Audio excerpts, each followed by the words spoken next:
Welcome to The Explainer. Today, we're diving into something that's happening right now in our care homes, a hidden crisis. It's a medical emergency that can literally transform someone you love overnight, but it's so often overlooked or misunderstood. Let's get into the study that's sounding the alarm. Just think about that for a second. Imagine someone you know and love suddenly becoming a complete stranger. This isn't some dramatic tagline. That's a real quote from a care home manager trying to explain the shocking reality of a condition called delirium. And we're not talking about just a bad mood or an off day here. This is a profound, rapid shift in a person's entire being. It's the kind of change that rattles families and caregivers to their core. And it's a massive red flag that something is medically seriously wrong. But here's where it gets really, really dangerous. This sudden transformation is very often misdiagnosed, especially in older adults. It gets confused with other conditions, and that mistake can have absolutely devastating consequences. So, what is actually going on? Okay, so to really wrap our heads around this crisis, we've got to be crystal clear about what delirium is and, just as importantly, what it isn't. The two words you really need to zero in on here are acute and sudden. See, acute means it comes on fast, unlike a chronic illness that builds up over a long time. This is what makes delirium a true medical emergency. It's usually triggered by something specific, like an infection, dehydration, or maybe a change in medication. This chart right here just lays it all out perfectly. Look at the difference in how they start. Delirium pops up in hours or days. Dementia, on the other hand, is a slow burn over months or years. But here's the absolute crucial takeaway, the real bit of hope. Delirium is often reversible if you catch it and treat the cause. It's a medical event, not a permanent decline. So that leads to the big question, right? If delirium is such a serious, treatable emergency, why on earth is it getting missed all the time? Well, the study we're looking at digs into this massive recognition gap, this silent crisis that's happening right under our noses. A big part of the problem is that delirium isn't a one-size-fits-all condition. There are two main types. You've got hyperactive delirium, which is kind of what you might picture, agitated, restless, alarming. But then you have the hypoactive kind. This one is quiet, withdrawn, sleepy.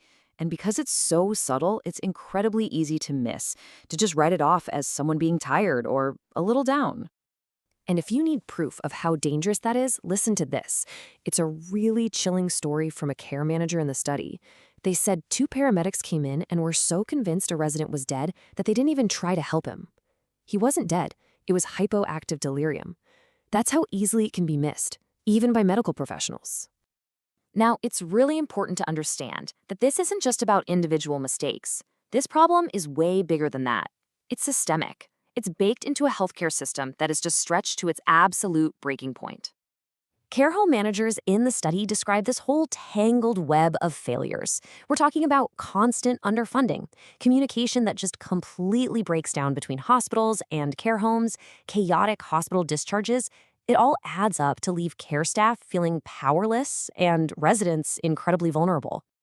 And get this. This statistic from the study is just staggering. More than half, 53%, of the care home managers they surveyed had never had any previous training in delirium. Let that sink in. More than half the people in leadership roles are dealing with this life-threatening condition without formal training. So what happens? Well, it puts the frontline staff, the carers who know these residents better than anyone, in a totally impossible spot. They're expected to be the first line of defense to spot a medical emergency, but they're often doing it without the formal training or tools to feel confident about it. You can just feel the raw frustration in this quote from one manager. It points to another huge problem, this dismissive attitude from some other healthcare professionals. They hear about a resident's sudden change and say, "Oh, it's just a delirium," downplaying something that should be treated with the same urgency as a stroke. Okay, so it sounds pretty bad, I know. But the great thing about this study is it doesn't just point out all the problems and leave it there. It actually offers a really clear path forward. So let's look at the solutions that could start to fix this broken system. And these are real, practical ideas. We're talking about funded, in-person training, not just some online course you click through. It's about creating direct, clear communication lines between care homes and hospitals. And it's about building a culture of collaboration that actually respects and listens to the expertise of the people on the front lines. At the end of the day, this study really makes us face a tough question about how we care for the most vulnerable people in our society. It's like a fire alarm is going off for a serious medical emergency, but too often, nobody's responding. It's a call to action, really, for the whole healthcare system to finally start listening when that alarm sounds and to stop treating this life-threatening condition as just a delirium.